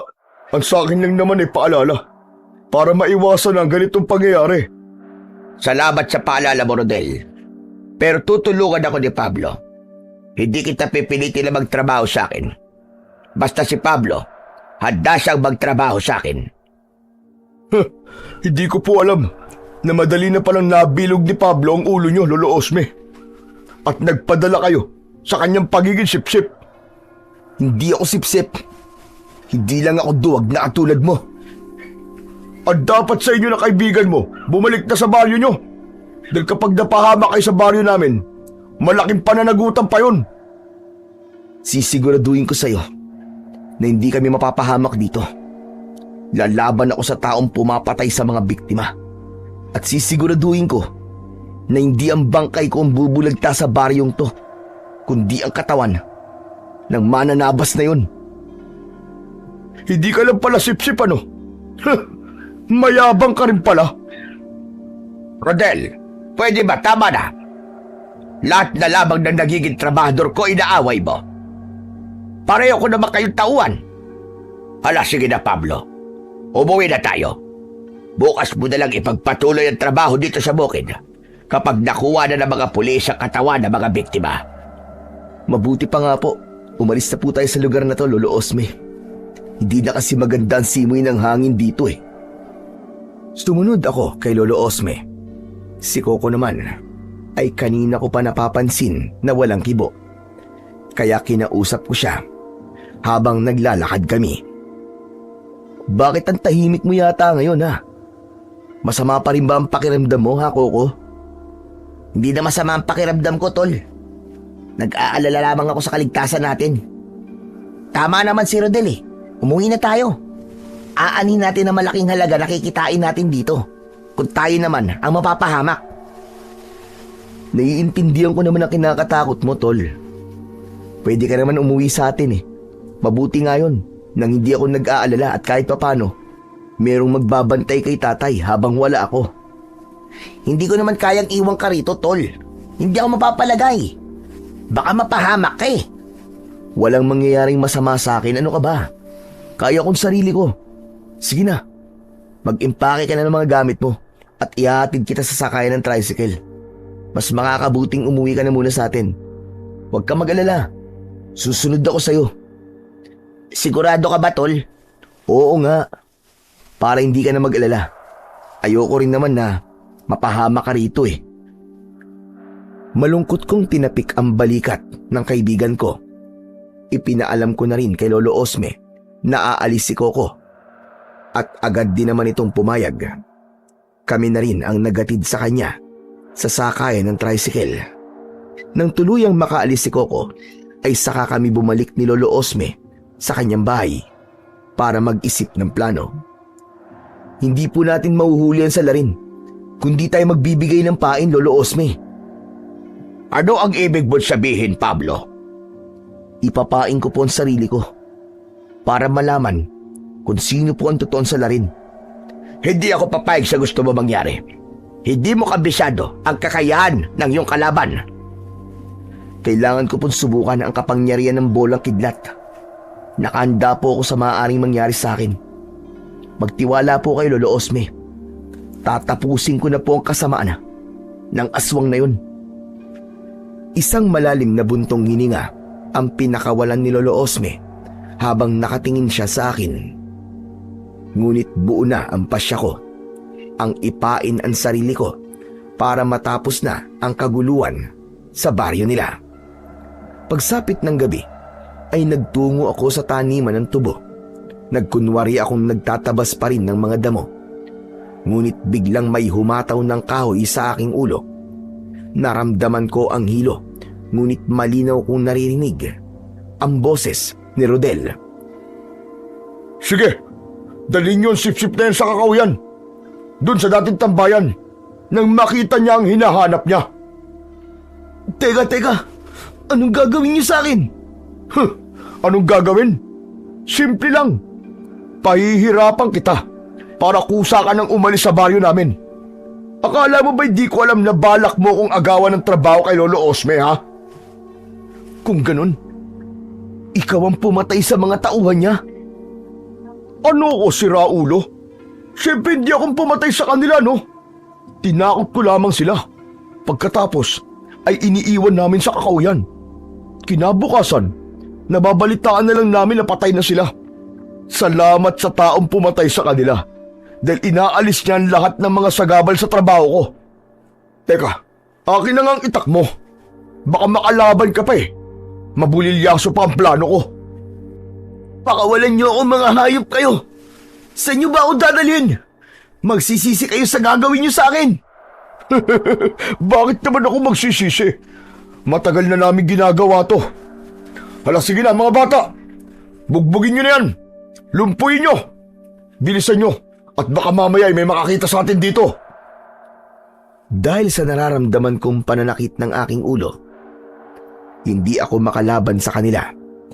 Kaya naman, lahat ng sipa at suntok nila ay sinalo ko. Maya-maya pa ay bigla kaming nakarinig ng kaluskos sa paligid. Kaya naman, pansamantala silang tumigil at inilingan nila ang kanilang paningin sa madilim na bahagi ng kakahuyan. Hala, anong ingay yun? Bakit parang may ibang tao sa lugar na to? Hoy, ikaw Pablo, may kasama ka ba rito, ha? Wala akong ibang kasama rito. Pero malamang ang ingay na naririnig nyo ay ang isang nilalang na totoong pumapatay sa mga tao. Tinatakot mo ba ako? Hindi kita tinatakot. Pero masasabi kong kabahan ka na dahil natitiyak ko na ikaw na ang mamamatay ngayong gabi. Dahil sa sinabi ko, pinagtulungan nila akong sipain sa tagiliran. Ngunit biglang umihip ang malakas na hangin at sa isang iglap, nakita kong tumalsik ang kamay ni Rodel, pati na ang kamay ng kanyang mga kasamahan. Umalingaw-ngaw ang sigaw nila dahil sa labis na sakit. Napaluhod sa lupa si Rodel habang umiiyak. Aray! Sakit! Iko! Sino ang hayop na pumutol sa kamay ko? Magpakita ka! Inilinga ko ang aking paningin sa paligid. Habang hinahanap ang nilalang na may gawa sa kamay ng 5 lalaki, inaninaw ko ang aking itak na nakalapag sa lupa. Kahit masakit ang aking katawan, ay bumangon ako at dinampot ko yun. Saka ko itinutok ang talim sa paligid. Sino ka? Magpakita ka! Huwag kang duwag! Harapin mo ako! Dahil sa ingay ni Rodel at ng mga kasama niya, hindi ko namalayan kung paano nilaslas ng nilalang ang leeg ng mga kaibigan ni Rodel. Nanlaki ang aking mga mata nang tumambad sa aking paningin ang isang nilalang na mukhang bangkay. Dinilaan ito ang talim na merong bahid ng dugo. Mahaba ang kanyang leeg na nanlilisik pa ang kanyang mga mata. Habang tangan niya ang kumikislap na itak, itinutok niya yon sa leeg ni Rodel. Wag! Wag mo siya sasaktan! Anong klaseng nilalang ka? Para kang kidlat kung kumilos at tumatake ah!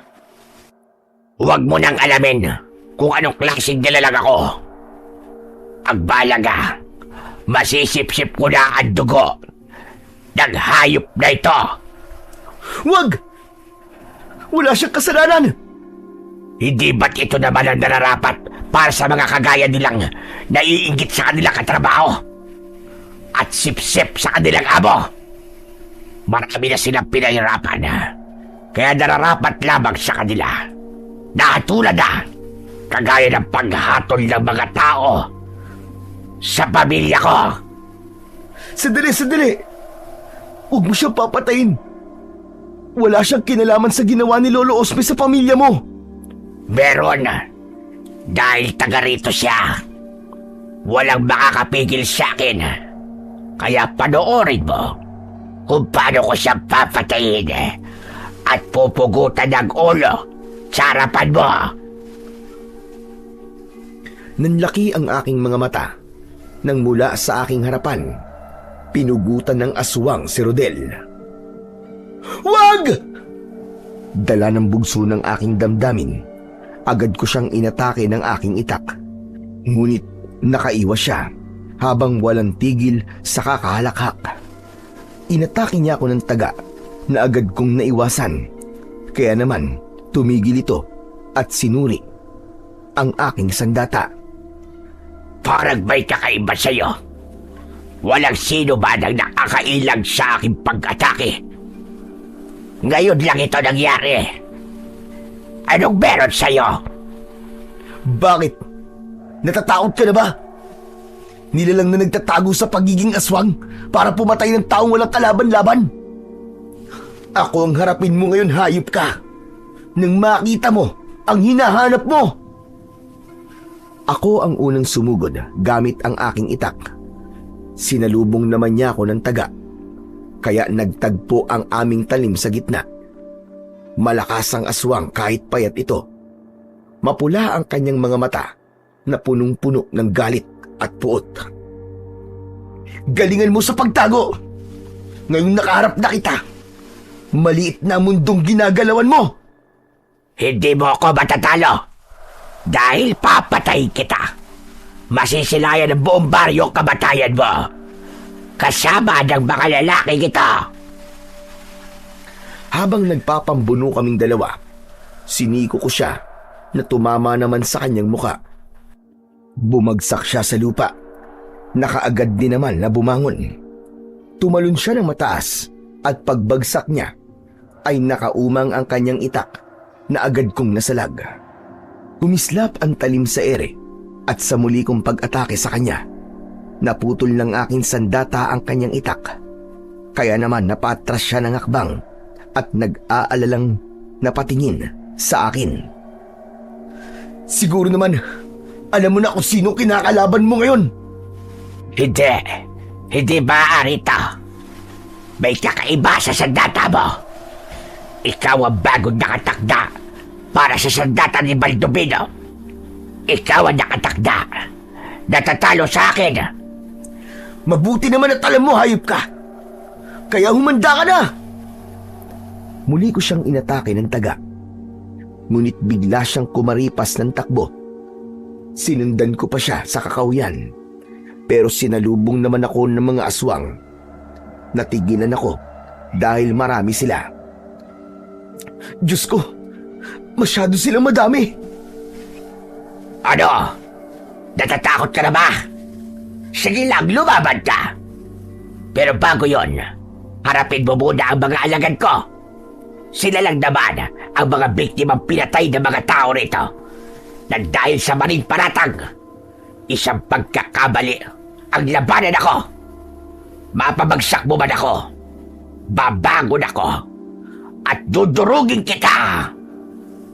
Hindi ka magtatagumpay sa mga binabalak mo. Kahit na anong mangyari, pipigilan kita. Hindi mo na ako mapipigilan. Kaya't magdasal ka na. Dahil matitikman mo ang pait ng aking pag-iigante. Hala, sige mga alagad ko. Patayin niyo siya. Ipakilala niyong lahat sa kanya kung sino ang tunay na pinakamalakas na mananabas sa baryong ito. Sabay-sabay na umatake sa akin ang mga nilalang. Hindi ko halos makita ang kanilang paggalaw dahil sa kakaiba nilang bilis.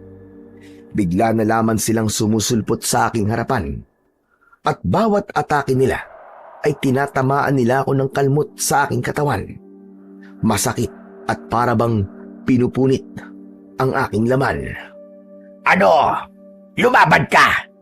Nasaan ang tapang mo? Ipakita mo sa mga alagad ko! Dahil sa nararamdaman kong panghihina, itinukod ko ang aking sandata sa lupa at inipon ko ang aking lakas. Lumitaw ang malakas na liwanag mula sa talim ng aking itak. Anong ibig sabihin? Nagliwanag sa sandata mo? Ang ibig sabihin nito, kamatayan para sa mga alagad mo! Tuluyan na akong umatake ng taga sa mga kalaban. Bawat tamaan ng aking sandata, agad silang nasusunog na para bang kinukuryente hanggang sa maabo ang kanilang katawan. Idagdag pa ang malakas na enerhiyang gumagapang sa aking braso at bilis na para bang kidlat. Atras! Umatras kayong lahat! Hindi nyo siya kaya! Sinubukan pang tumakas ng mga aswang mula sa akin sandata. Ngunit nahagip pa rin sila ng aking taga. Lahat sila ay nagkikikisay at bumubula ang bibig hanggang sa tuluyang maabo ang kanilang katawan. Babalik ako! At pagbabayaran mo ito! Tandaan mo yan! Lumaban ka! Huwag kang duwag! Hindi ko na siya naabutan nang kumari pa siya ng takbo at nawala sa madilim na bahagi ng kakawyan. Biglang tumahimik ang paligid. Malungkot kong binalikan ang katawan ni Rodel at ng mga kaibigan niya. Nakadilat pa ang kanilang mga mata habang putol ang kanilang kamay. Patawarin niyo ako. Hindi ko kayo nailigtas. Bibigyan ko kayo ng katarungan. Isinusumpa ko na wala ng buhay ang mawawala sa baryong to. Mabilis akong umalis sa lugar na yon at umuwi sa bahay ni Lolo Osme. Nadatnan ko siyang pabalik-balik sa paglalakad at bakas sa kanyang muka ang labis na pag-aalala. Lolo Osme, nabigo po ako. Hindi ko po alam na nandun po si Rodel at ang mga kasama niya. Patay na po sila, Lolo Osme. Pinatay sila ng aswang na mananabas. Ano ka ba? Apay, Diyos ko po! Ano nangyari? Paano sila namatay? Inatake po sila ng aswang habang binubugbog po nila ako. Matagal na po nilang binubuli ang mga tauhan nyo at iniiwan po sa kakawyan. Para bang pinapain? Ang aswang lang po ang nagtutuloy ng masamang gawain ni Rodel at ng mga kaibigan niya. Sinasabi ko na nga ba? At aswang ang totoong pumapatay. Anong itsura nila, Pablo? Para po silang bangkay dahil sa kapayatan. Kita po yung ribs. Mahaba po ang kanilang leeg. Nakakatakot po ang kanilang itsura, Lolo. Kakaiba po ang anyo nila. Kung ganon, tama ang hinala ko. Naaswang na anduduno ang pumatay sa mga tauhan ko. Sila ang mga nilalang na umiinom ng dugo. Kalahi sila ng sinaunang aswang. Nagigiganti po sila sa mga tao. At hindi lamang po kayo ang puntirya nila, kundi pati na rin ang mga tao rito. Pablo, tulungan mo ko. Nakikiusap ako sa iyo. Nakahanda po akong tumulong sa inyo, Lolo Osme. Kaya huwag po kayong mag-alala. Nanghihina na napaupo si Lolo Osme sa bangko na gawa sa kawayan. Maya-maya pa ay biglang dumating si Ador. Hoy, Lolo Osme! Nasaan ang pera mo, ha? Ibigay mo sa akin! Wala akong pera, Ador, at wala akong maitutulong sa iyo. Umuwi ka na sa inyo at huwag ka nang pupunta rito kahit kailan. Ipinagtatabuyan mo na naman ba ako, ha, tanda? Kagaya ng ginawa niyo kay Coco. Doon sa kaibigan ng lalaking to, ha? Hindi namin pinagtabuyan si Coco. Husa siyang umalis dahil nag-aalala siya sa pananatili niya rito. Kung hindi niyo siya pinagtabo yan, bakit nakita ko siya mag-isa na nakaupo lamang sa bahay ni Gary? Nagkatinginan kami ni Lolo Osme dahil sa pagtataka. Imposible ang sinasabi mo na yan, Ador. Kami pa nagatid kay Coco sa sakayan ng tricycle. Baka nagkakamali ka lang sa nakita mo. Gumagawa ka lang ng dahilan para may pag-usapan. Kung sa bagay, wala naman akong pakialam kung nandito man si Coco o wala eh. Ang mahalaga para sa akin ay pera. Kaya't bilisan nyo na. Bigyan nyo na ako ng pera para makabawi pa ako sa sugal. Tumigil ka na, Ador. Wala kang makukuha sa akin ni Sikod Duling. Ganun ah. Agad na sinunggaban ni Ador ang bulsa ni Lolo Osme at pilit niyang dinudukot ang pera doon. Kaya naman, wala na akong nagawa kundi ang itulak siya. Sa lakas ng pagkakatulak ko sa kanya, bumalandra siya sa dingding ng bahay ng matanda. Anak ng 7 kamote oh. Ano sa tingin mo ang ginawa mo ha? Umuwi ka na, Ador. At wag mo na akong guguluhin dito. Hindi ako uuwi hanggat hindi ko nalalaman kung bakit biglang naging malakas si Pablo at hindi mo ako binibigyan ng pera. Tsaka teka, bakit meron kang sugat sa dibdib ba? Kalmot ba yan? Saka ko lang naalala ang mga kalmot ng aswang sa dibdib ko. Kaya agad akong umiwas sa kamay ni Ador. Humarang si Lolo Osme para pigilan ito. Huwag mong lalapitan si Pablo. Hala, sige na. Makakaalis ka na. Halata sa inyo na meron kayong tinatago sa akin eh. Hindi magtatagal. Malalaman at malalaman ko rin kung anong dahilan kung bakit may kalmot sa dibdib si Pablo. Bigla kong kinabahan dahil sa uri ng tingin ni Ador bago ito lumabas ng bahay ni Lolo Osme. Hindi maganda ang kutob ko. Baka mapagbintangan ka sa pagkamatay ni Rodel at ng mga kaibigan niya. Kailangan nating umisip ng paraan kung paano natin mapapaniwala ang mga tao na wala kang kasalanan. Kabisado ko na ang tumatakbo sa isip ng Ador na yon. Kung ganun po, maaaring masira po ang plano natin. Huwag ka magalala. Ako bahala doon. Teka, sandali lang. Kailangan muna natin magamot ang mga sugat mo at baka ma-impeksyon yan. Agad na ginamot ni Lolo Osme ang mga sugat ko sa dibdib. Pagkatapos ay nagpahinga kami sa aming silid. Kinabukasan ay nagising kami sa malakas na sigawan ng mga tao mula sa labas ng bahay ni Lolo Osme. Kaya naman, napabalikwas ako ng bangon at bumungad sa pintuan ang matanda. Sinasabi ko na nga ba't hindi gagawa ng maganda si Ador? Ikaw ang pinagbibintangan nila na pumatay kina Rodel at sa mga kasama niya. Dala nila ang katawan ng mga biktima. Ano pong gagawin ko, Lolo Osme? Wala po akong kasalanan, alam niyo yan. Alam ko. Ngunit paano natin ipapaliwanag sa mga tao na wala kang kasalanan? Wala nang ibang paraan. Kailangan ko po silang harapin. Panahon na para malaman nila ang tungkol sa mga aswang na anduduno. Sasamahan kita. Ipapaalam natin sa kanila kung ano ang totoo.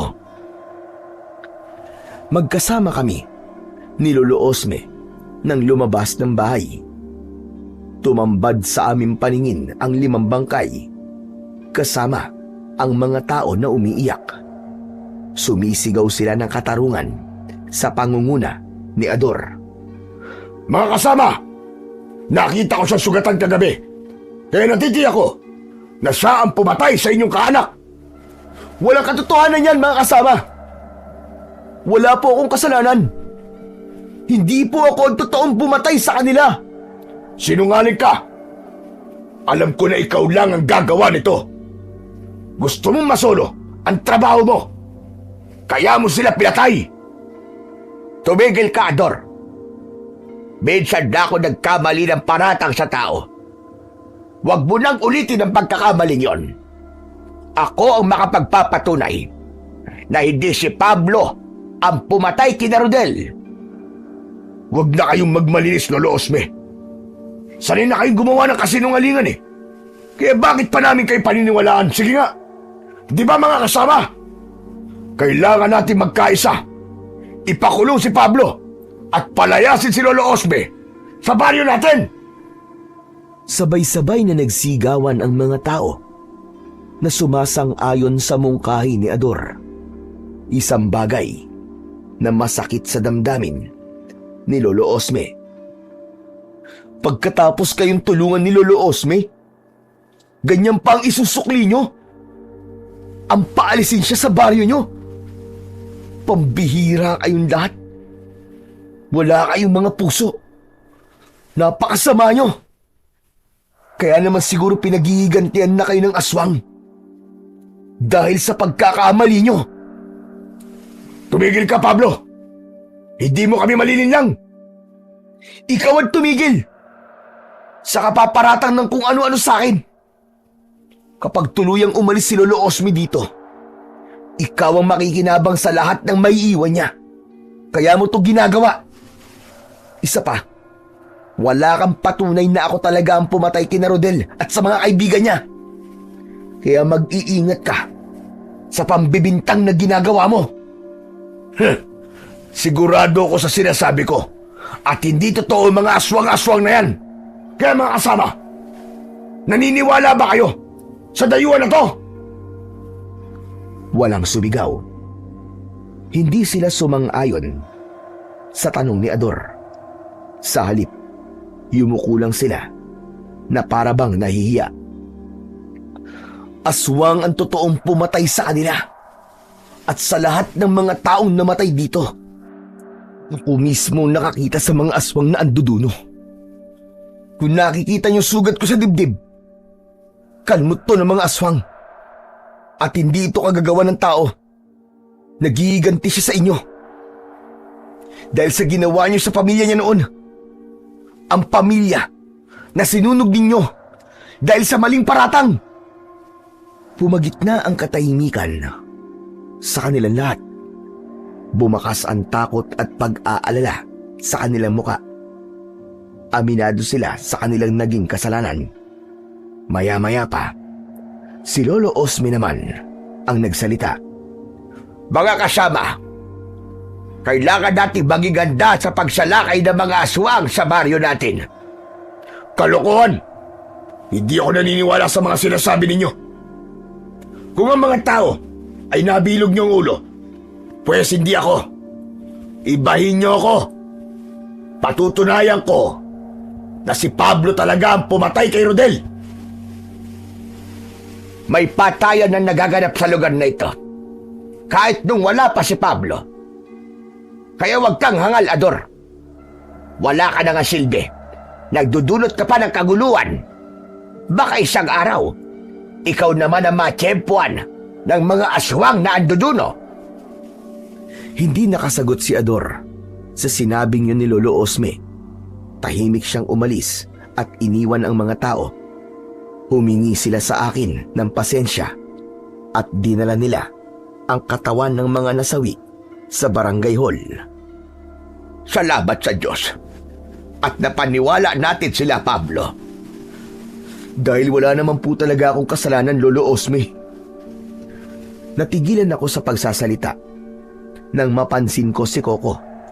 Nakatayo siya sa labas ng bakuran habang malungkot na nakatingin sa amin.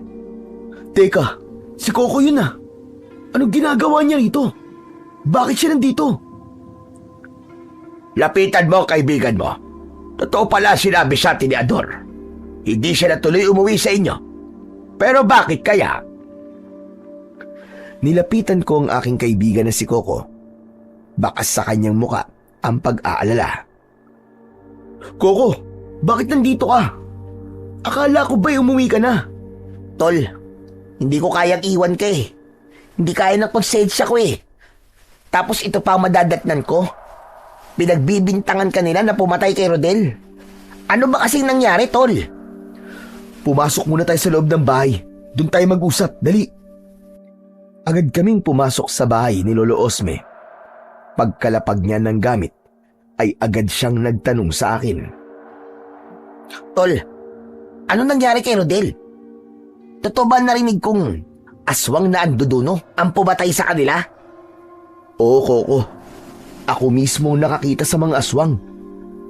Kung ganun muntik ka nang mapahamak. Pasensya na kayo. Kasalanan ko. Dapat hindi ko na kayo idinamay sa problema ko. Dapat pinauwi ko na kayong dalawa. Lolo Osme, wala po kayong kasalanan. Kaya huwag niyong sasabihin yan. Teka, sandali lang, Coco. Saan ka ba natulog kagabi? Natulog ako sa lumang bahay ni Tio Gary. Di na ako nakabalik dito dahil gabi na Natakot ako na baka matsyempuan ako ng mananabas Isa pa, ano ba plano mo ngayon, Tol?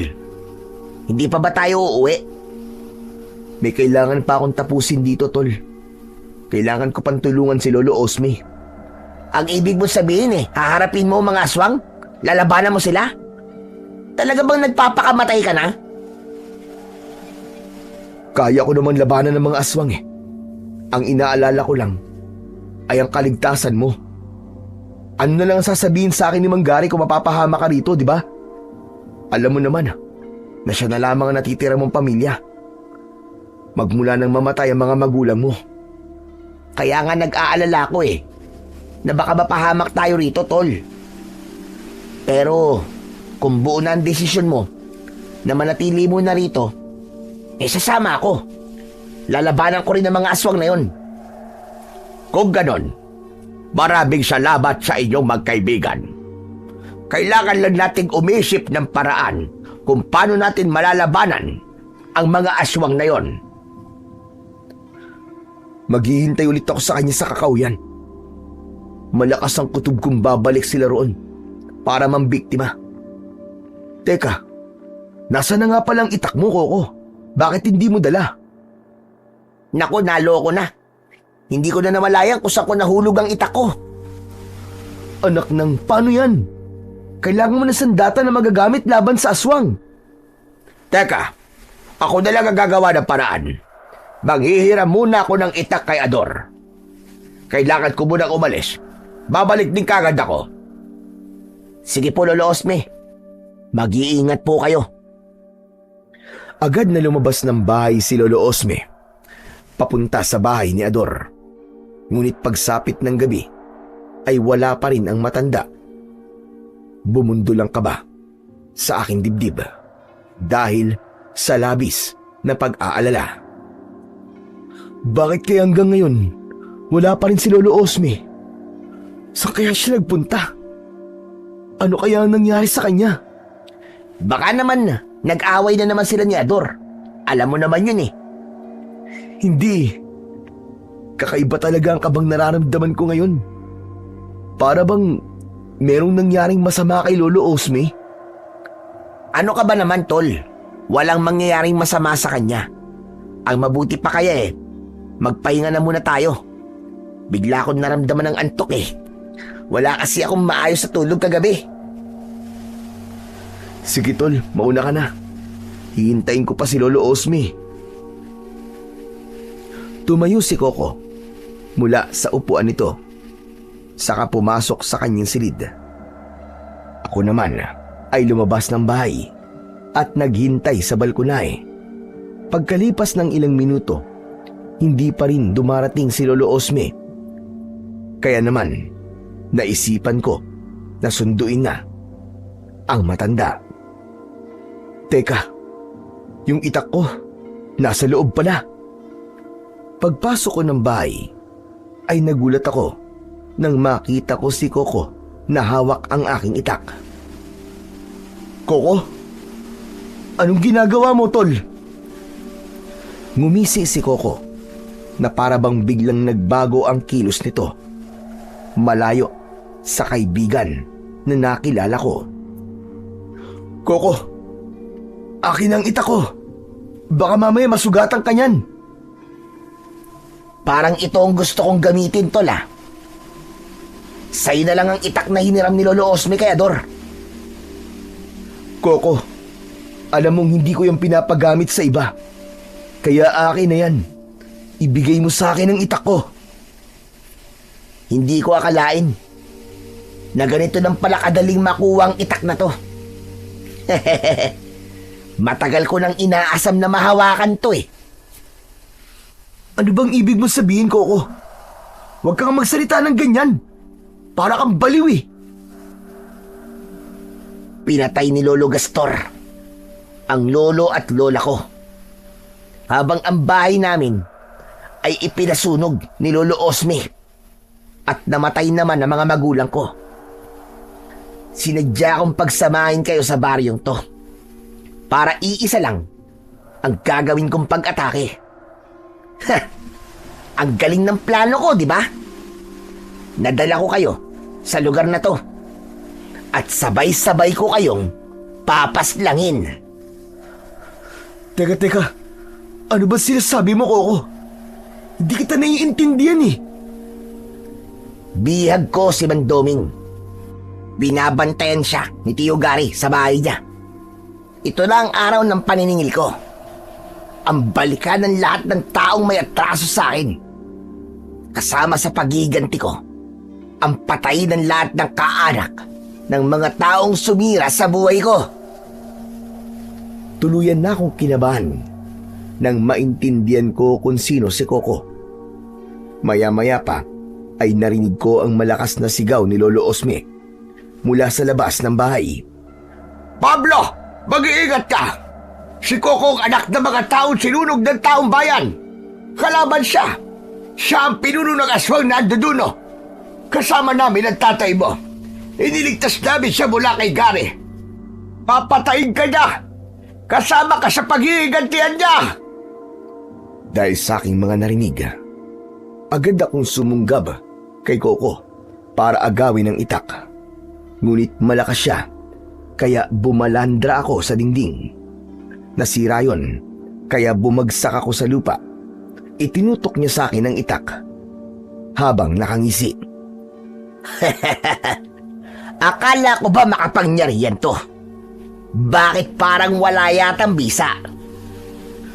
Coco, itigil mo na to. Wala kaming kasalanan sa'yo. Bakit mo to ginagawa? Isinumpa ko na uubusin ko ang lahi ng mananabas. Maging ang angkan ni Lolo Osme ay papatayin ko. At hindi mo ako mapipigilan sa gagawin ko. Lilimasin ko ang lahat ng mga tao rito. Mula sa aming harapan, nagpalit bigla ng anyo si Coco. Naluluwa ang aking mga mata dahil sa aking natuklasan. Walang kasing sakit na malaman na ang dati kong kaibigan ay kaaway ko palang mortal. Lumapit sa akin si Coco at inatake niya ako ng taga. Nakaiwas ako at gumanti sa kanya ng sipa na tumama naman sa kanyang muka. Muli ko siyang sinunggaban. Nagpambuno kaming dalawa pero tinamaan ako ng siko niya sa akin dating sugat hanggang sa napatras ako at bumagsak sa lupa. Kasabay ng malakas niyang pag-angil, sumalakay ang kanyang mga alagad.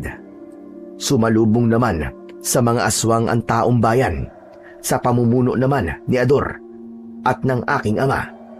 Nagpambuno silang lahat, kaya napuno ng ingay ang loob ng bakuran ni Lolo Osme. Mabilis akong bumangon at hinarap si Coco. Labag man sa kalooban ko ang labanan ka. Ngunit hinihingi na ng pagkakataon para matigil ng pagiganti mong walang kwenta. Hindi ikaw ang nasasaktan. Hindi ikaw ang nawalan. Kaya nasasabi mo yan. Sinira nila ang buhay ko.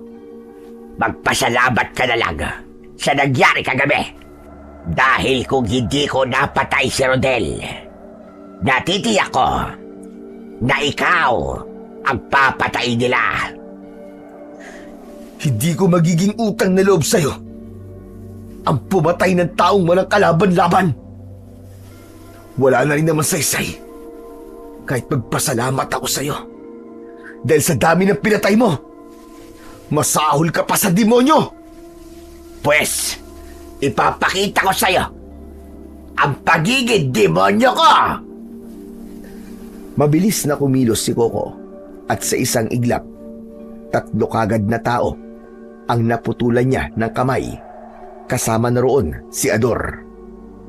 Anak ng putya! Hindi maaari ito! Ang kamay ko! Lolo Osme, ang kamay ko naputol! Ang sakit! Ako na lang! Tama na! Ako na lang! Ako na lang ang parusahan mo! Wala silang kasalanan sa'yo! Ako na lang!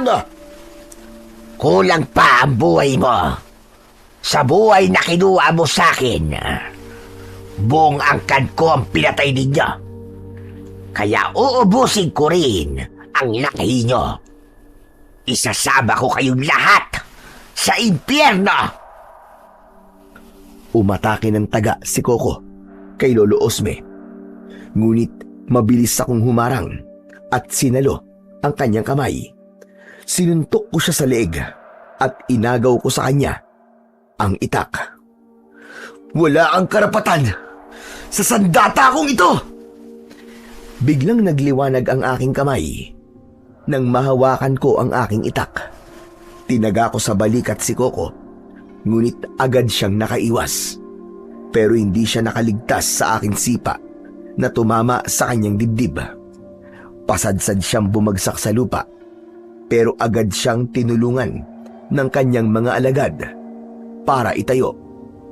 Hindi na ako nag-aksaya ng oras. Agad akong umatake sa kanilang lahat. Tig-iisang bigwas ng taga ang ginawa ko at agad ko silang napugutan ng ulo. Pablo! Sa likod mo! Ngunit huli na para umiwas ako sa pag-atake ng aswang na si Gary. Ngunit maagap na naiharang ni Ador ang kanyang itak. Kahit putol na ang isang kamay nito, ay nagawa pa rin itong makipagsabayan sa aswang.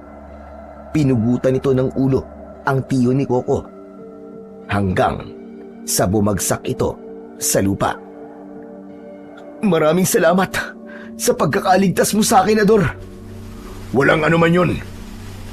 Hindi ba, Are? Pinatay niyo ang tiyuhin ko.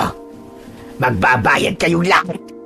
Lalong-lalo ka na, Lolo Osme! Patawarin mo na ako, Coco. Hindi ko sinasadya nangyari sa pamilya mo. Pinagsisisihan ko na ang lahat. Hindi sinasadya. Kung sabihin ko rin kaya sa'yo na hindi ko sinasadya ang ginawa kong pagpatay sa mga tauhan mo, matutuwa ka ba? Walang kapatawaran ang ginawa mo sa pamilya ko. At buhay mo rin ang magiging kabayaran. Sige na, handa na ako. Patayin mo ko kung yun ang makapagpapatahimik sa'yo. Patayin mo na ako! Hindi yun ganun kadali, tanda. Lahat kayo ay nagkamali sa akin. Pati na ang mga taong ito na ngayon ay katulong nyo sa pagbuksa sa mga alagad ko. Kamatayan lang ang nararapat sa inyong lahat. Paano naman kami na walang kasalanan sa'yo? Paano kami mga nadamay lang? May kasalanan man o wala, papatayin ko. Dahil pare-pareho lamang kayong tao. Pare-pareho kayong masasama. Tikman nyo ang pait ng paghihiganti ko! Mabilis at parang kidlat na kumilos si Coco. Naagaw niya ang hawak na itak ni Ador at sa isang iglap, naputulan niya ito ng isa pang kamay. Ganon din ang ginawa niya sa ibang mga lalaking tumulong sa amin. Hindi rin nakaligtas pati ang aking ama na si Mandoming. Agad kong iniharang ang aking itak sa harapan ni Coco at isang malakas na pagtaga ang ginawa ko. Sakto sa kanyang leeg.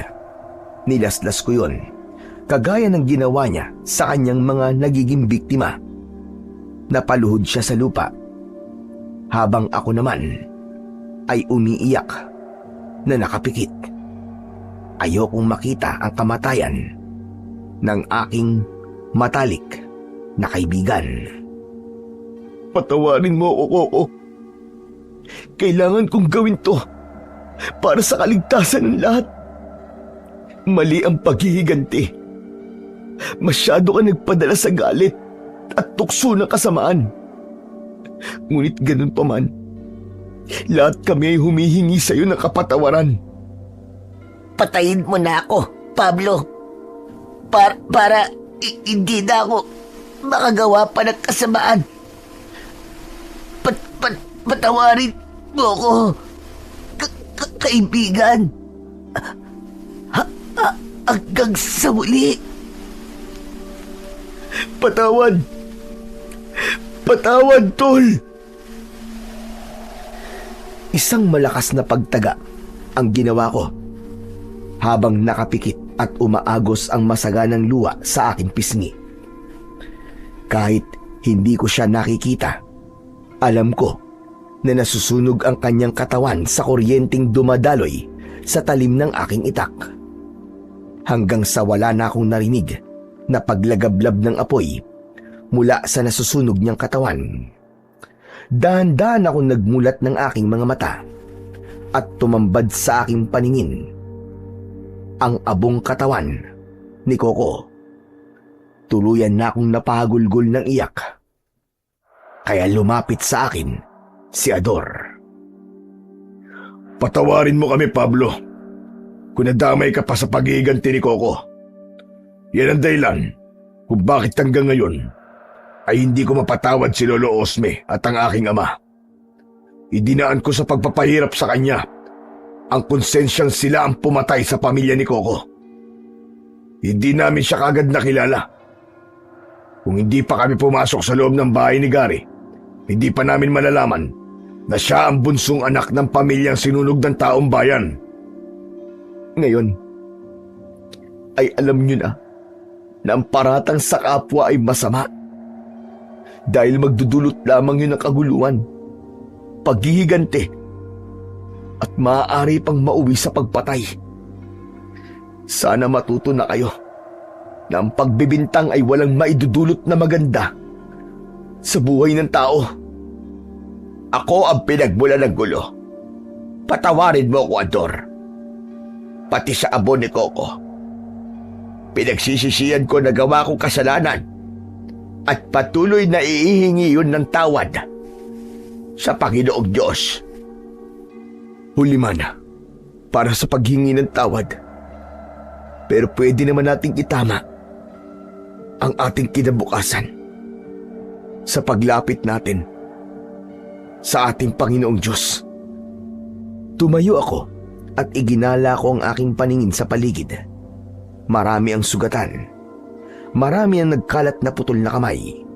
Yun ang simbolo ng matinding galit ng aking kaibigan. Maya-maya pa ay dumating na ang mga pulis.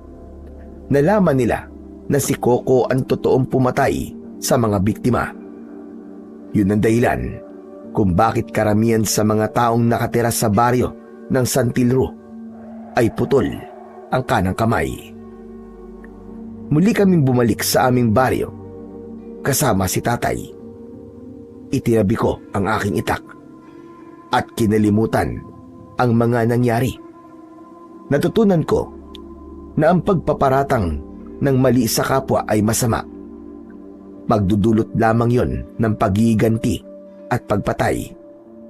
Hanggang pati ang kadiliman ay kinuha na ring kakampi upang maisakatuparan ang paniningil sa mga taong nakagawa sa kanya ng kasalanan. At sa bandang huli, buhay pa rin ni Coco ang naging kapalit. Hanggang ngayon, naaalala ko pa rin ang aking kaibigan. Sana ay umiral na lamang sa kanya ang pagpapatawad kesa ang paghihiganti. Kasama ko pa sana siya ngayon at baka meron ng sariling pamilya. Hanggang dito na lamang po ang aking istorya. Lubos na nagpapasalamat, Pablo.